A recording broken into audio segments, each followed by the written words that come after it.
Hello बच्चों, आज हम अध्याय 3 संख्याओं के खेल का पेज नंबर 61 का अंक जासूस पढ़ेंगे। 1 से लेकर 100 तक संख्याएं लिखने के पश्चात दिनेश को आश्चर्य होता है कि उसने कितनी बार अंक सात लिखा। तो बताइए 1 से 100 तक की संख्याओं में अंक सात कितनी बार आएगा और 1 से 1000 तक की संख्याओं में अंक सात कितनी बार आएगा। तो देखिए यहाँ पर हमारे पास 1 से लेकर 100 तक की संख्याएं दी गई है। इसमें जहाँ जहाँ अंक सात आ रहा था वहाँ हमने हाईलाइट कर लिया है। इसको भी हम गिनते हैं अगर, तो देखिए 1 2 3 4 5 6 7 8 9 10 11 12 13 14 15 16 17 18 19 और एक 20। तो ये 20 बार आ गया है। अब हमसे पूछा गया है कि 1 से लेकर 1000 तक की संख्याओं में अंक सात कितनी बार आएगा। तो देखिए हमने अभी देखा कि 1 से लेकर 100 तक में तो 20 बार आ रहा है, तो वैसे ही 100 से 200 में भी 20 बार आएगा, सभी में 20-20 बार आएगा। लेकिन जहां 700 से 799 की बात आएगी तो वहां 701, 702, 703 इधर पहले नंबर पे भी अंक सात आएगा, इसलिए ये 100 बार और बढ़ जाएगा और ये 120 बार हो जाएगा। आकर्षक विलोमाक्षर पैटर्न, पैलिंड्रोमिक पैटर्न्स। तो पैलिंड्रोमिक संख्याएं किसे कहते हैं या विलोमाक्षर संख्याएं किसे कहते हैं? तो ऐसी संख्या है जिन्हें हम आगे से पढ़ें या पीछे से पढ़ें एक जैसी दिखाई देती है, जैसे 66 है तो इसको पीछे से पढ़ेंगे तो भी 66 होगा, या फिर 848 है तो इसको पीछे से पढ़ेंगे तो भी 848 होगा। ऐसी ही सभी संख्याएं जो कि आगे और पीछे से पढ़ने पर एक जैसी दिखाई देती है उन्हें हम पैलिंड्रोमिक नंबर या फिर विलोमाक्षर कहते हैं। तो देखिए यहाँ पर है 1 2 3 के अंकों का प्रयोग करते हुए सभी पैलिंड्रोमिक संख्याएं बनाई हैं। हमारे पास सभी अंक कौन से हैं? 1 2 3, इनका प्रयोग करके हमको पैलिंड्रोम दे रखे हैं, जैसे कि 1 2 1, 3 1 3 या 2 2 2। अब इन अंकों की सहायता से बनने वाले सभी 3 अंकों की पैलिंड्रोमिक संख्या हमें बनानी है। तो देखिए 1 2 3 की सहायता से हम बना सकते हैं, तीनों बार 1 ले लिया, या 2 को पहले लेकर फिर 1 और फिर 2, 2 1 2, 1 3 1, 3 3 3, 2 3 2 और 3 2 3। ये कुछ संख्याएं हम और बना सकते हैं और 3 संख्या हमें पहले से दे रखी थी। पैलिंड्रोम संख्याओं को पलटे व जोड़े। अब इन योगफलों को देखिए और पता लगाइए कि क्या हो रहा है। तो देखिए यहाँ पे हमें जैसे अंक दिया है 34, उसको अगर हम पलट के लिखते हैं तो क्या बन जाएगा? 43, 43। यहाँ 34 दिया है तो 43 हो जाएगा। अब इन दोनों को अगर हम जोड़ते हैं तो देखो 77 मिला, जो कि एक पैलिंड्रोम नंबर है। ऐसे ही 29, इसको अगर पलट के लिखते हैं तो 92 और इसको अगर जोड़ेंगे तो 121, ये भी एक पैलिंड्रोमिक नंबर है। लेकिन यहाँ पर हमें दिया है 48, इसको पलट के लिखने पर आता है 84। इन दोनों को अगर हम जोड़ते हैं तो देखो आया 132, लेकिन ये तो एक पैलिंड्रोमिक नंबर नहीं है। तो हम क्या करेंगे, जो नंबर आया उसको फिर से पलट के लिख देंगे, जैसे 132 है इसको 2 3 1 लिख देंगे। अब इसको जोड़कर देखो तो देखिए पैलिंड्रोमिक नंबर आ गया अब हमारा। ऐसे ही 76 और 67, इनको अगर हम जोड़ते हैं तो ये 143 आ रहा है, मतलब पैलिंड्रोमिक नंबर नहीं आ रहा है। अब इसको अगर हम पलट के लिख देते हैं और फिर इनको जोड़ते हैं तो देखिए अब जो नंबर आया वो पैलिंड्रोमिक नंबर है। खोजिए 2 अंकों की संख्या से शुरू करके क्या संख्या और उसके अंकों को पलटने से प्राप्त संख्या का पुनः योग करके हमेशा पैलिंड्रोम ही प्राप्त होता है। खोजिए और ज्ञात कीजिए। तो देखिए हमेशा जब भी हम 2 अंकों की संख्या को जोड़ेंगे पलटकर तो हमें पैलिंड्रोम ही प्राप्त होगा। अगर नहीं होगा तो उसको हम डबल से पलटकर जोड़ देंगे और फिर हमें पैलिंड्रोम मिल जाएगा। जैसे हमने एक संख्या ली है 32, इसको पलटने पर आया 23 और इसको जोड़ा तो पैलिंड्रोमिक नंबर आ गया। ऐसे ही हमने एक और संख्या ली है 84, इसको पलट के लिखा तो 48, ये पैलिंड्रोमिक नंबर नहीं आया है तो हमने वापस ये संख्या लिख दी 132 और उसको पलट कर लिख दिया 231। अब जब हम इनको जोड़ते हैं तो देखिए एक पैलिंड्रोमिक नंबर आ जाता है। अब हमें एक पहेली दी गई है, मैं 5 अंकों का एक पैलिंड्रोम हूँ, मैं एक विषम संख्या हूँ, मेरा दहाई का अंक इकाई के अंक से दोगुना है, मेरा सैकड़े का अंक दहाई के अंक से दोगुना है, मैं कौन हूँ? तो देखिए ये जो हमें पहेली दी गई थी उसमें हमें दिया गया था कि मैं एक विषम संख्या हूँ। तो विषम अंक कौन कौन से होते हैं? 1 3 5 7 या 9। अब इसके अंक को डबल करना है और फिर जो दहाई का अंक आएगा उसको फिर से डबल करना है। तो अगर हम 3 लेंगे तो 3 को डबल करेंगे तो 6 हो जाएगा और 6 को डबल करेंगे तो 12 हो जाएगा। तो मतलब हम यहाँ से यहाँ तक के अंक तो नहीं ले सकते, हमें क्या लेना पड़ेगा? 1। तो हमारा पहला अंक हो गया 1। फिर दहाई का अंक क्या है? इकाई के अंक का दुगुना, तो ये हो जाएगा 2। और सैकड़े का अंक क्या है? दहाई के अंक का दुगुना, तो 2 का दुगुना 4। और क्योंकि एक पैलिंड्रोमिक नंबर है इसलिए जो पीछे होगा वही आगे आएगा, तो 1 और 2, तो ये हमारा नंबर आ गया। तो हमारी संख्या क्या हो गई? 12,421। कापरेकर की जादुई संख्या। कापरेकर महाराष्ट्र के देवलाली में एक सरकारी स्कूल में गणित के अध्यापक थे। उन्हें संख्याओं से खेलना पसंद था। तो देखो उनने एक संख्या निकाली। क्या निकाली? जब एक 4 अंकों की संख्या कोई सी भी ले ली जाती है, उसके अंकों को पलटकर सबसे बड़ी संख्या बना ली जाती है और सबसे छोटी संख्या बना ली जाती है। फिर उन दोनों को आपस में घटा दिया जाता है। जब हम इस प्रक्रिया को बार बार दोहराते हैं तो हमें एक नंबर प्राप्त होता है, उसे हम कार्परेकर स्थिरांक कहते हैं और वो नंबर होता है 6174। तो हमारी कार्परेकर की जादुई संख्या कौन सी है? 6174, और इसे हम कार्परेकर स्थिरांक भी कहते हैं। जैसे कि हमें यहाँ पे एक संख्या दे रखी है 6382, इसके अंकों को पलटकर बड़ी संख्या बनाई तो बनी 8632 और छोटी बनाई तो बनी 2368। इन दोनों को आपस में घटाया तो हमें मिला 6264। इस 6264 की फिर से बड़ी संख्या बनाई और छोटी संख्या बनाई, फिर इन्हें आपस में घटाया तो हमें मिला 4176। फिर 4176 की फिर से बड़ी और छोटी संख्या बनाई और इन्हें आपस में घटाया तो हमें मिला 6174।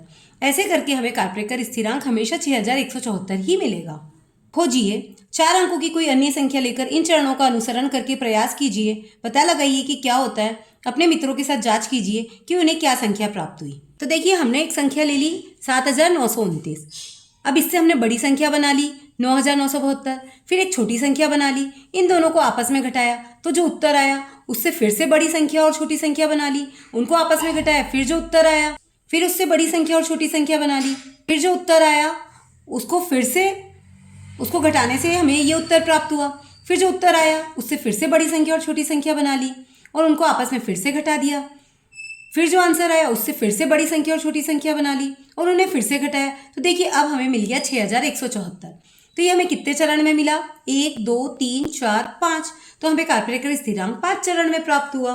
इन्हीं चरणों को 3 अंकों वाली संख्याओं के साथ दोहराइए और कौन सी संख्या दोहराना शुरू होगी वो बताइए। तो देखिए हमने एक 3 अंकों की संख्या मान ली, 9 5 3 अंक ले लिए हमने। अब इससे बड़ी संख्या और छोटी संख्या बनाई, उसे घटाया, फिर से जो प्राप्त हुआ उससे बड़ी संख्या और छोटी संख्या बनाई तो हमें 495 प्राप्त हुआ। अगर यही गेम हम दूसरे अंकों के साथ खेलेंगे तब भी हमें अंक 495 ही प्राप्त होगा। तो 3 अंकों की संख्या के लिए हमें संख्या 495 प्राप्त होगी। घड़ी और कैलेंडर की संख्याएं। सामान्य 12 घंटे वाली घड़ी में कुछ समय में पैटर्न दिखाई देता है, जैसे कि 4:44, 10:10 या 12:21। तो देखिए ये भी एक पैलिंड्रोमिक नंबर है, क्योंकि इसे हम आगे से पढ़ें या पीछे से पढ़ें समान है। इसमें 10 और फिर 10 रिपीट हो रहा है, ये एक पैलिंड्रोमिक नंबर है। तो ऐसे कुछ पैटर्न्स बनते हैं। 12 घंटे की घड़ी में इस प्रकार के सभी संभव समयों को ज्ञात करने का प्रयास कीजिए। देखिए 12 घंटे की जो घड़ी है उसमें 4:44 जैसे पैटर्न तो होंगे, 1:11, 2:22, 3:33, 5:55। इसके बाद हम 6:66 नहीं लिख सकते क्योंकि 60 मिनट पर घंटा पूरा हो जाता है। अब 12:21 बजने वाले पैटर्न टाइप जो आगे पीछे से एक जैसे हैं तो वो होगा 1:10, 2:20, 3:30, 4:40 और 5:50। मनीष का जन्मदिन 20 दिसंबर 2012 को है, जहां अंक 2012 उसी क्रम में दोहराए जाते हैं। जैसे देखिए 2012 और इधर भी 2012। बीते समय में इस प्रकार की कुछ अन्य तिथियों को ज्ञात कीजिए।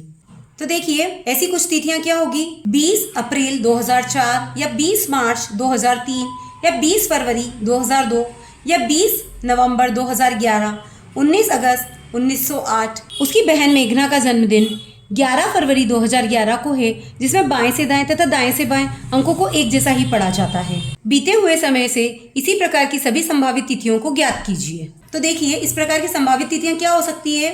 जैसे 11 2 11, इसमें आगे से और पीछे से एक जैसा पढ़ रहे हैं, तो वैसे ही ये 1 2 2010, तो इसमें भी पीछे से पढ़ेंगे तो देखिए 1 फरवरी 2010। तो ऐसी कुछ तिथियां हैं, 10 फरवरी 2001, 20 फरवरी 2002। ऐसे हम तिथियां लिख सकते हैं। आपने ध्यान दिया होगा कि पिछले वर्ष का कैलेंडर इस वर्ष के कैलेंडर से अलग था, इस प्रकार अगले वर्ष का कैलेंडर भी पिछले वर्षों से अलग था। तो क्या कभी हम कैलेंडर को दोहरा सकते हैं? तो हमारा प्रश्न है कि क्या किसी वर्ष का कैलेंडर कुछ वर्षों बाद दोहराया जाएगा? क्या किसी वर्ष की सभी तिथियां और दिन ठीक किसी दूसरे वर्ष के कैलेंडर के साथ पूर्णतया मेल करेगी? साधारण तौर पर कैलेंडर 28 साल बाद दोहराया जाता है।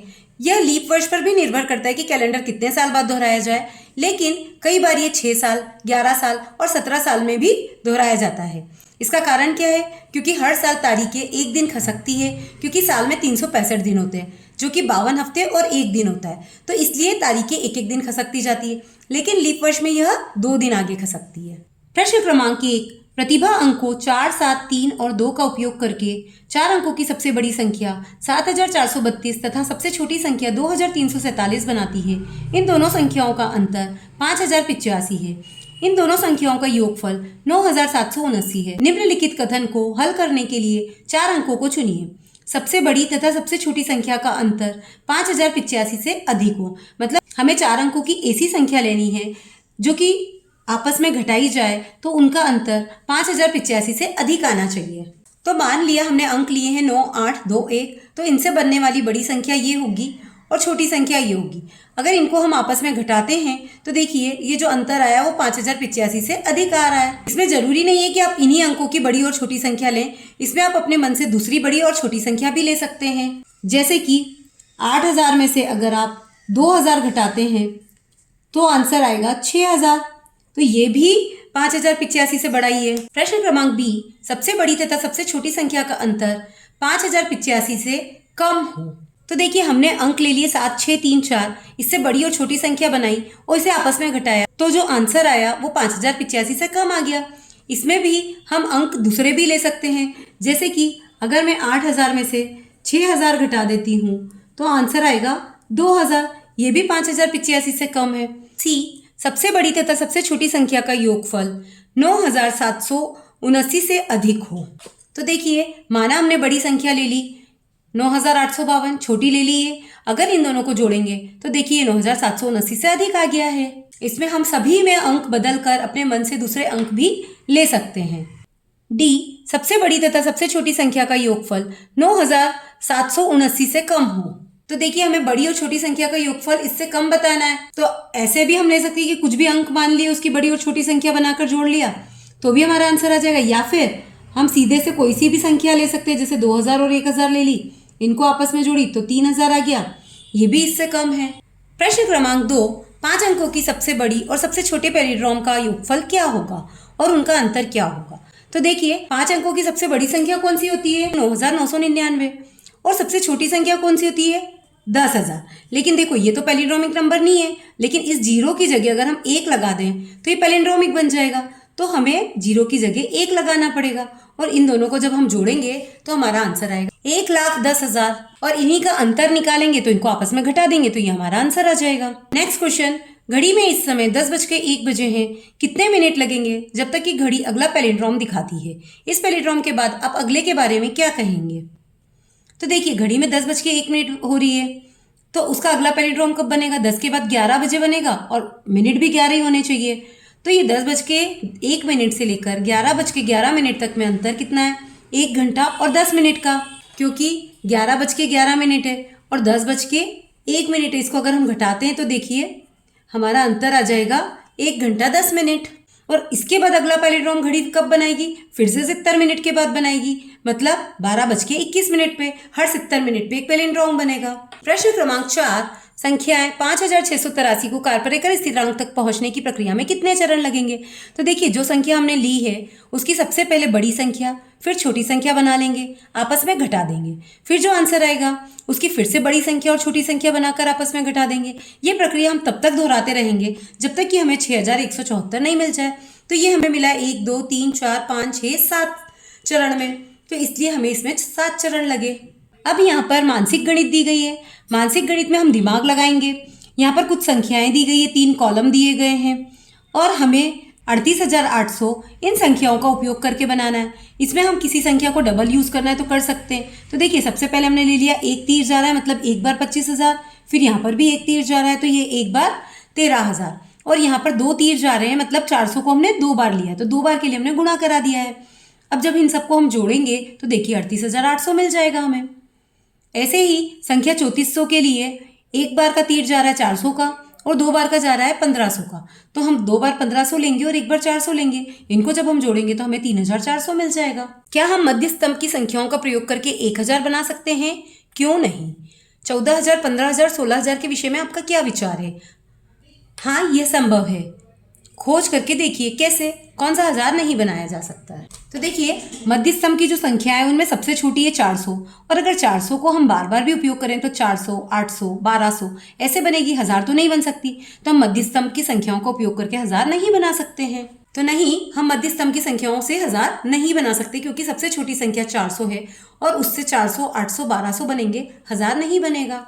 अब हमसे प्रश्न पूछा 14,000, 15,000 और 16,000 के विषय में आपका क्या विचार है? तो देखिए, 14,000 तो बन जाएगा, 1500 का 8 बार गुणा करा देंगे और 400 का 5 बार करा देंगे, तो 12,000 और 2,000 मिलकर 14,000 बन जाएगा। ऐसे ही 15,000 बनाने के लिए 1500 का 10 में गुणा करा देंगे और 16,000 बनाने के लिए 13,000 प्लस 1500 का 2 में गुणा करा देंगे। तो ऐसे करके ये संख्या हमें मिल जाएगी। इन्हीं के ऑल्टरनेटिव आंसर है एक और आंसर, जैसे 400 का अगर हम 35 बार गुणा करते हैं तो भी 14,000 मिल जाएगा, और 13,000 में अगर 400 में 5 का गुणा करके भी जोड़ देते तो भी 15,000 आ जाएगा, या 1500 में 8 का गुणा कर देते हैं और फिर 400 में 10 का गुणा कर देते हैं तो ये 12,000 और 4,000 दोनों मिलकर भी 16,000 हो जाएंगे।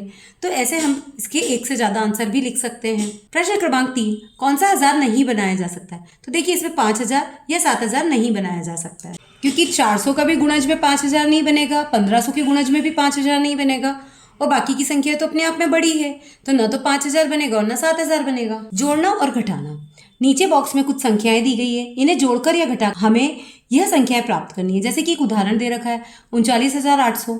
40,000 में से अगर हम 800 घटा देते हैं तो हमारे पास आता है 39,200, और उसमें अगर हम 300 और 300 जोड़ देते हैं तो आता है 39,800। ऐसे ही 45,000 के लिए 40,000 में 12,000 जोड़कर 7,000 घटा देंगे। 5,900 के लिए 7,000 में 800 घटाकर 300 और घटा देंगे। 17,500 के लिए 12,000 में 7,000 जोड़कर 1,500 घटा देंगे। 21,400 के लिए 12,000, 7,000, 800, 800 और 800 को जोड़ देंगे। 5 अंकों की दो संख्याओं को जोड़कर 5 अंकों की अन्य संख्या को प्राप्त करने का एक उदाहरण। तो देखिए, यहाँ पर कितने अंक है? 1, 2, 3, 4, 5। यहाँ पर भी 1, 2, 3, 4, 5 और यहाँ पर भी 1, 2, 3, 4, 5। तो मतलब 5 अंकों की संख्या को जोड़ा, 5 अंकों की संख्या से जोड़ा और आंसर में भी 5 अंकों की संख्या आ गई। उसी प्रकार से 5 अंकों की संख्या वापस ली, उसको 5 अंकों की संख्या से घटाया और आंसर में भी 5 अंकों की संख्या आ गई। ऐसे ही हमें नीचे कुछ प्रश्न दिए गए, जैसे कि पहला प्रश्न है 5 अंकों की संख्या प्लस 5 अंकों की संख्या से प्राप्त 5 अंकों की संख्या जो 90,250 से अधिक हो। हम कोई सी भी दो संख्या 5-5 अंकों की ले लेते हैं, इन्हें हम जब जोड़ते हैं तो देखिए ये 90,250 से ज़्यादा आ रही है। इसके लिए भी हम अंक बदल सकते हैं, ज़रूरी नहीं कि हम यही अंक लें, हम कोई से भी अंक ले सकते हैं। सेकंड, 5 अंकों की संख्या और 3 अंकों की संख्या से 6 अंकों की संख्या प्राप्त करना। तो देखिए, हमने 5 अंकों की संख्या लिख ली, उसमें 3 अंकों की संख्या को जोड़ दिया और इनसे हमें जोड़ने पर कितने अंकों की संख्या प्राप्त हुई? 1, 2, 3, 4, 5, 6। तो हमें यही चाहिए थी 6 अंकों की संख्या। यहाँ पर भी हम एग्जाम्पल्स चेंज कर सकते हैं। प्रश्न क्रमांक 3, 4 अंकों की संख्या और 4 अंकों की संख्या को जोड़ने पर, ये जोड़ने का निशान दे रखा है, से 6 अंकों की संख्या प्राप्त करना। तो देखिए, हमने 4 अंकों की सबसे बड़ी संख्या ले ली, दूसरी बार भी 4 अंकों की सबसे बड़ी संख्या ले ली, उन्हें जोड़ा तो कितने अंक आए? 1, 2, 3, 4, 5। हमें बोला गया था कि 6 अंकों की चाहिए, तो देखिए तो पॉसिबल है ही नहीं, संभव नहीं है। 4 अंकों की सबसे बड़ी संख्या को जोड़ने पर भी 5 अंकों की संख्या ही प्राप्त होगी, 6 अंकों की तो नहीं हो सकती। अगला प्रश्न है 5 अंकों की संख्या और 5 अंकों की संख्या को जोड़ने पर 6 अंकों की संख्या प्राप्त करना। तो देखिए, यहाँ पर हमने 5 अंकों की कोई भी संख्या लिख दी, फिर 5 की लिख दी, जब इनको जोड़ा तो 6 अंकों की आ गई। ऐसे ही अगला प्रश्न है 5 अंकों की संख्या और 5 अंकों की संख्या से 18,500 प्राप्त करना। तो देखिए, अगर हम 5 अंकों की सबसे छोटी संख्या ले लेते हैं, उसमें 5 अंकों की सबसे छोटी संख्या को पुनः जोड़ देते हैं, तो भी हमें क्या मिला? 20,000 मिला। लेकिन ये 18,500 से तो ज्यादा है, तो मतलब हमें 18,500 मिलना संभव नहीं है। प्रश्न क्रमांक 6, 5 अंकों की संख्या में अगर 5 अंकों की संख्या को घटाई जाती है तो 56,503 से छोटी संख्या प्राप्त करना। तो देखिए, यहाँ पर हमने 5 अंकों की संख्या ले ली, उसमें से दूसरी 5 अंकों की संख्या को घटा दिया, तो जो आंसर आया वो इससे छोटा ही है। 5 अंकों की संख्या में से 3 अंकों की संख्या को घटाने पर 4 अंकों की संख्या प्राप्त करना।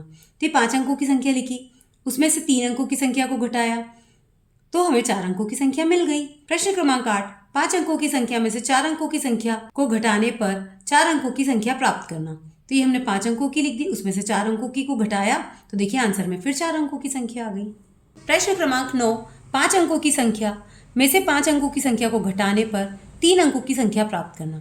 तो हम क्या करेंगे? संख्या ऐसी ले लेंगे जैसे 10,200 ले ली हमने और उसमें से 10,000 को घटा दिया तो 200 आ गया, जो कि 3 अंकों की संख्या है। अगला प्रश्न है 5 अंकों की संख्या में से 5 अंकों की संख्या को घटाने पर 91,500 प्राप्त करना। तो अगर हम 5 अंकों की सबसे बड़ी संख्या में से 5 अंकों की सबसे छोटी संख्या को भी घटाते हैं तो भी हमें आंसर ये मिलेगा। तो ये तो मिलना संभव ही नहीं है। प्रश्न क्रमांक 2, क्या आप दी गई सभी स्थितियों के लिए उपयुक्त उदाहरण खोज पाए? यदि नहीं तो सोचिए और चर्चा कीजिए इसका क्या कारण हो सकता है। कुछ और प्रश्न भी आप ऐसे बना सकते हैं।